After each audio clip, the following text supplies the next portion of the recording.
welcome back to Subnautica with Gasbeard. We're in the Lost River, picking up where we left off in the last episode. Problems Englishing today. We're looking for nickel. We got our deep shrooms last episode, and we found a shelf where nickel exists, and I've finally remembered to scan it. So, let's get on with it.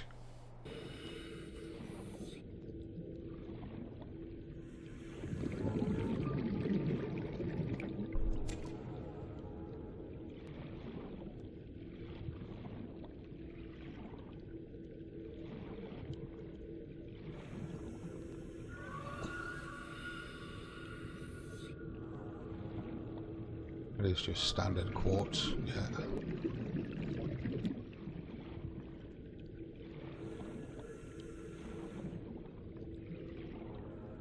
Little ruby. Might as well. Oh, there's two rubies.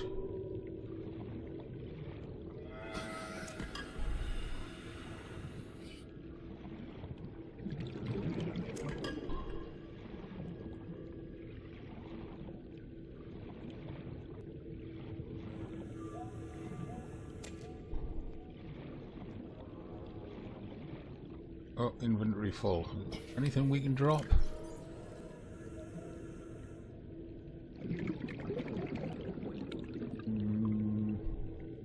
We could drop that lead in order to take ruby. In fact, no, there's rubies here.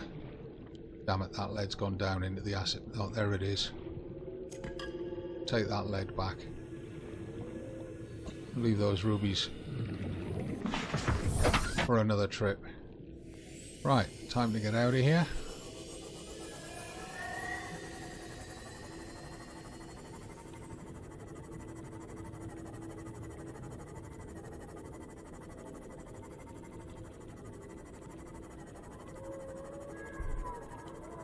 Batteries at 73%.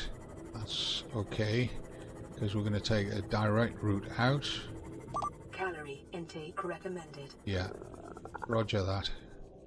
What I want to do is I want to drop down here.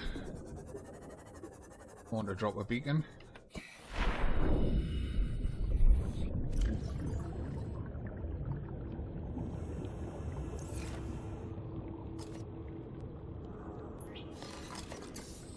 Of course, it had to park the wrong way, didn't it?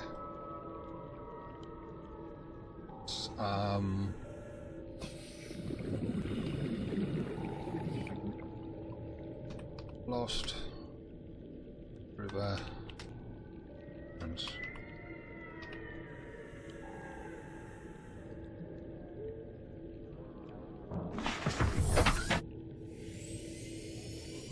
That'll help me when I bring the Cyclops down, because it'll help me to come through the right way. Because this channel we can navigate with the Cyclops. The other side of that pillar where I dropped the beacon we can't, because it's too narrow. So, we want to get home, we want to avoid the warpers. We are carrying a lot of valuable loot. I hear a warper behind me.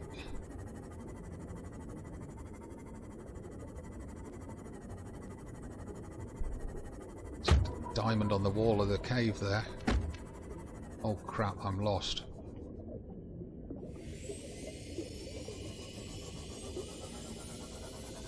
I'm lost.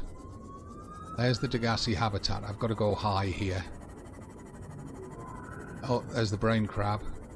And this is what I could do with a turbo on the Seamoth.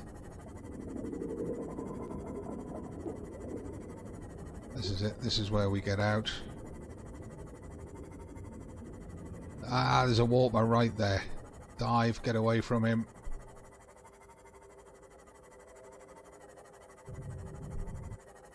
This is what I was saying earlier about I couldn't afford to be forced deeper.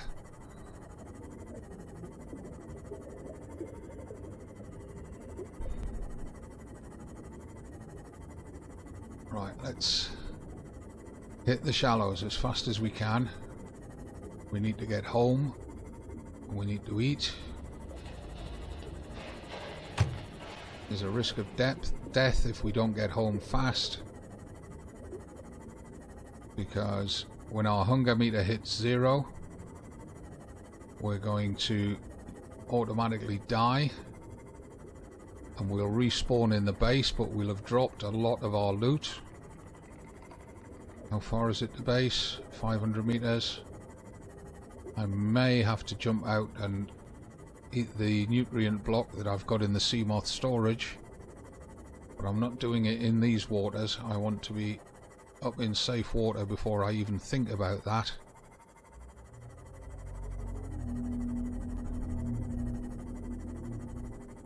Watching that calorie gauge tick down. We might be okay.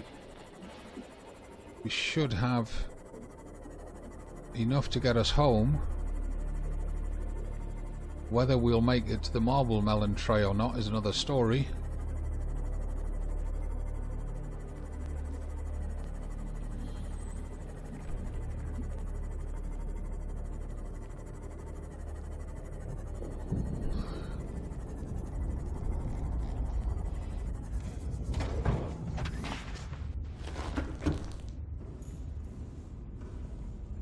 Come on, move, move, move. Get through to the farm room.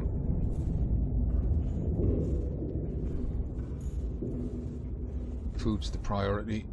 Inventory. Oh, we can't even pick up an inventory. Damn it. Emergency. Starvation imminent. Yeah. Seek calorie intake immediately. Empty locker. Offload this lot. Make space for food. Oops.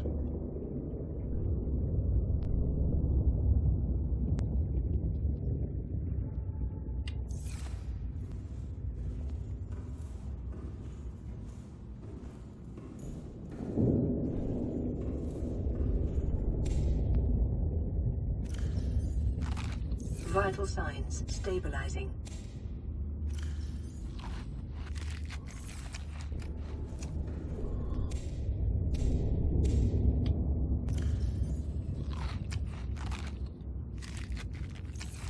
Phew, that was a little bit on the close side.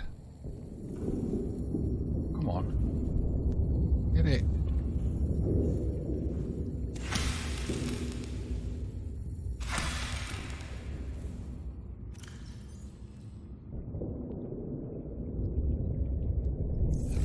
Right. Need a little bit of food. Let's have a potato. Almost. One more.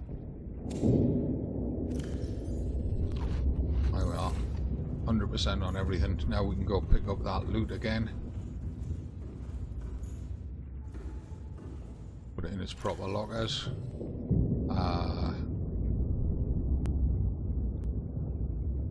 Don't know if we've got a locker for nickel. I'll come back to those shrooms in a minute. Blood oil, uraninite, kyanite, rubies.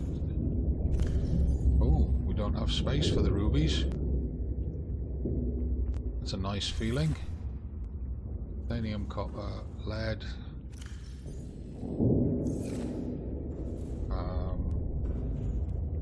Diamonds. And we can put the excess rubies in with the diamonds for now. Lithium. Lithium in there. We need a locker for nickel. Got one? That's magnetite. Blood oil. I want to keep all the metals on this side. Just grab a couple of bits of titanium. Make a new locker for nickel. Put it on there. This building tool on there.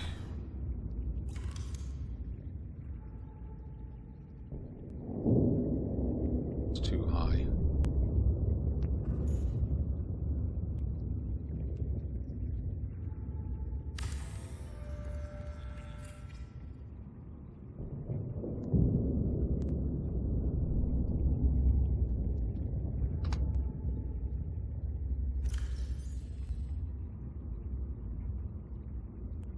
There.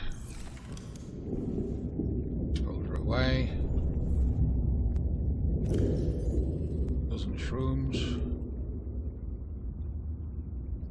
Right, how much do we need for making polyaniline? Got 2 new blueprints. One of them should be the polyaniline. It is. Gold and hydrochloric acid. Hydrochloric acid is 3 deep shrooms per bottle, plus salt. So that's okay. What we'll do is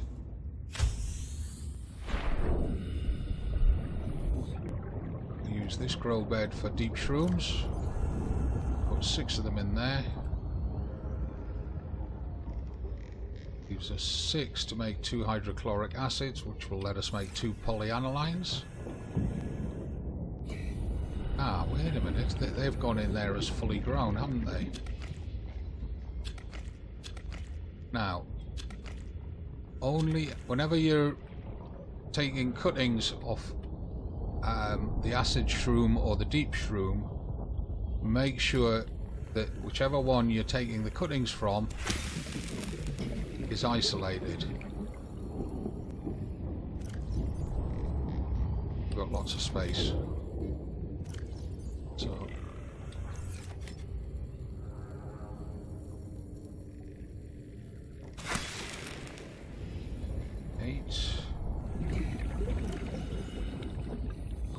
we can get 24 in there.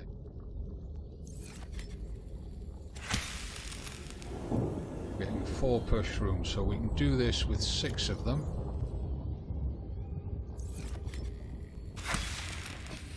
You see that mist that's coming off it, that reddish mist? If that touches another shroom, oops, that's not what I wanted. If that touches another shroom, then they will all explode and fill the water with acid. So this one should be the last one.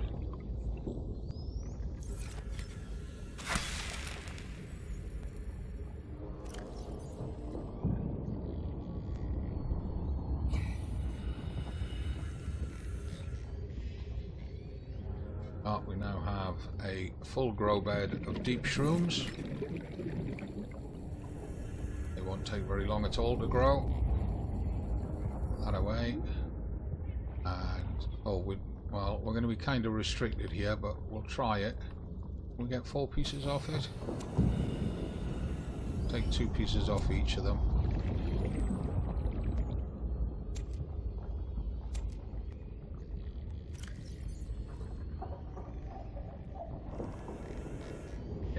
How much do we need to make a benzene? We need 3 to make a benzene.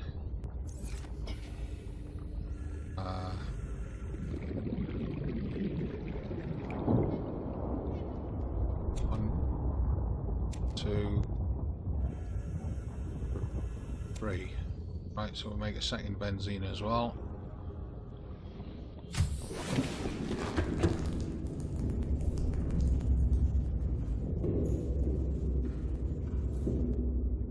What did we need? We needed salt to make the polyaniline, didn't we? We'll get some salt. Probably need to empty the water maker anyway.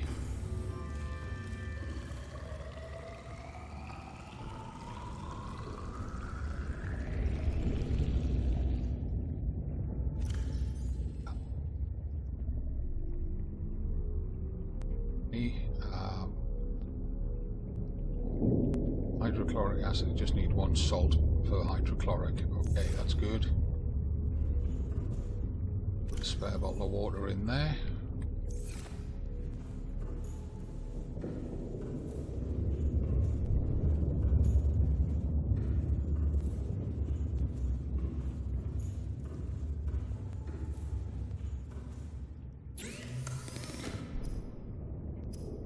Right, we make 2 hydrochlorics.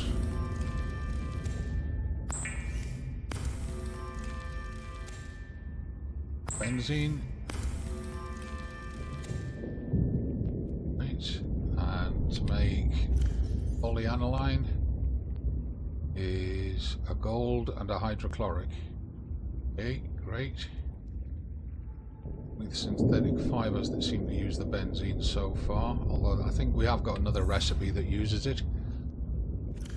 We'll put the benzene in there out the way. 2 gold.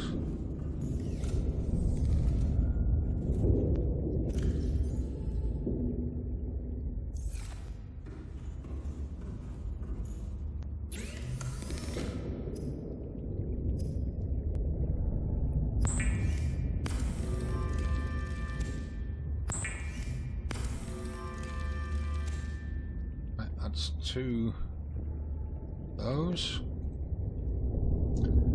And what was it that the blueprints that we were panicking about?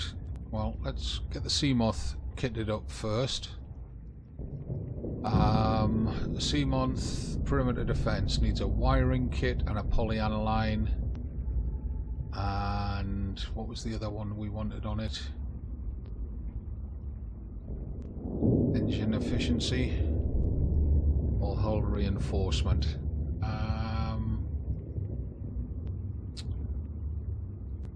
We're still short on. Oh, we've still got stuff in the sea moth to take out as well. Anyway, but pick up 2 silver for making a wiring kit.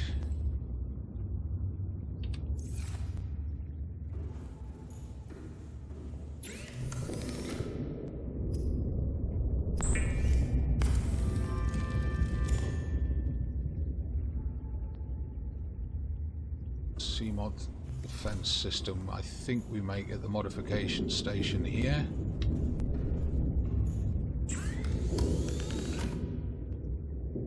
Oh, what was this? Oh, swim charge fins. Ah, right, now we do need to make those. Let's get those made first. So, take those are ultra glide fins. I don't know if they'll apply. See if it works. No, it wants regular fins. Okay. So far we've been upgrading our original fins. None in there. We need to make the regular fins at the fabricator, and I think they just need silicone rubber.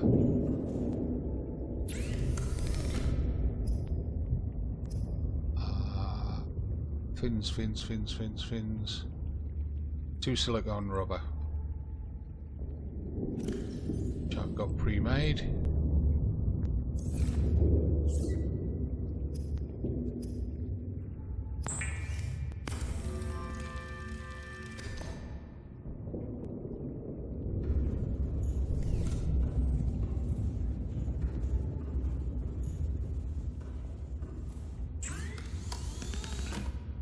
Upgrades. Swim charge fins.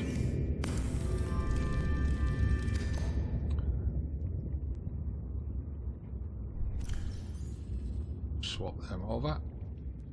What they'll do is they charge our handheld tools while we swim, which means we won't have to swap batteries with them again as long as we're doing enough swimming. We need a cupboard to put them in. Problem is this dive gear one is already full. What I'll do is I'll move the weapons across to the sea moth one. We'll put those fins in there.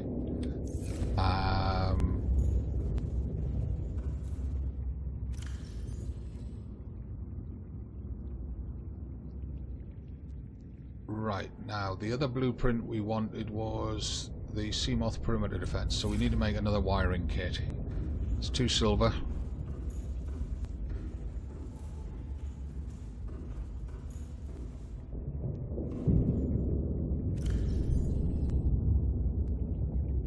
There we go. 2 silver.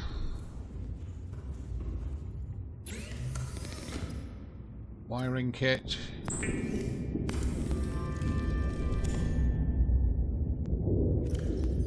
Good. And then we'll make the sea moth perimeter defense kit here.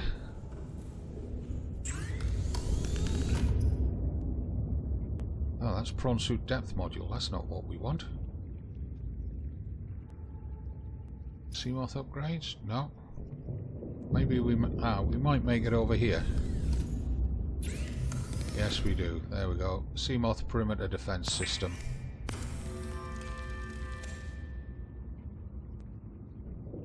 Get off. Right. And put that into there. Right, now that is a massive drain on the power cell, so we either need the solar charger in there or the engine efficiency module.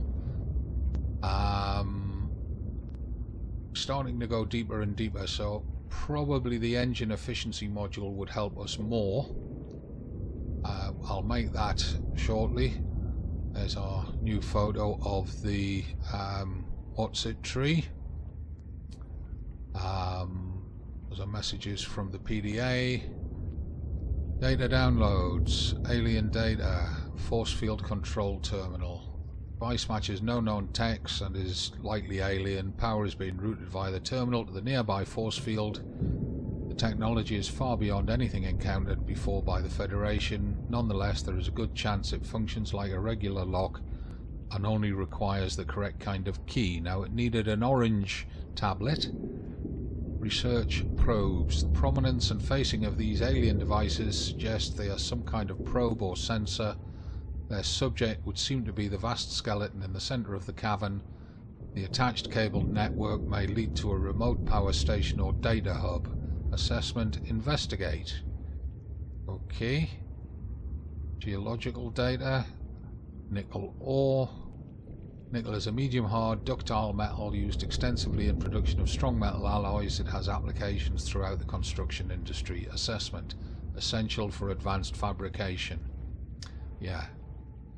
No crap, we knew that. Indigenous life forms, deceased, ancient fossilized skeleton. Skeleton of a million-year-old armored carnivore. Projections suggest this life form would have been larger than any living creature encountered on the planet. The oceans of the time would have been very different to support life forms of this size, with more open geography and many more individuals in the Leviathan range. Sea dragon skeleton. Semi-intact skeletal structure of a Leviathan-class predator. Head trauma. There is clear evidence of massive physical trauma to the head. The damage is so severe it was likely the cause of death and must have occurred somewhere nearby. Damage is consistent with a high-speed collision with a solid object. Age. Something in the environment has helped to preserve these remains, but calcium decay suggests an approximate time of death 1,000 years ago. Bone growth suggests the creature was in the egg-laying stage of its life cycle. Large herbivores. A gasopod. Yeah. Assessment. Approach with caution. Acidic pods may be retrieved and repurposed. Okay, lots of data. Indigenous life forms. Oh, flora. Here we go. Exploitable. Deep shroom. Assessment can be processed into hydrochloric acid. Gabe's feather. Plant grows almost exclusively in deeper waters where its hand-like leaves have evolved to filter sediment from the environment. It's likely dependent on the excretions of fauna populating the waters above and around it. Ghostweed grows exclusively in deep waters where its pale pigmentation is visible on the fewest wavelengths. Giant cove tree. Yada yada yada. This tree appears to be an ancient nesting ground. The eggs were laid when the tree was young, and now the branches protect and grow with them as they await the right conditions to hatch. Ghost Leviathan eggs. Tree's branches are wrapped around a number of maturing eggs belonging to the species designated Ghost Leviathan. Right. So...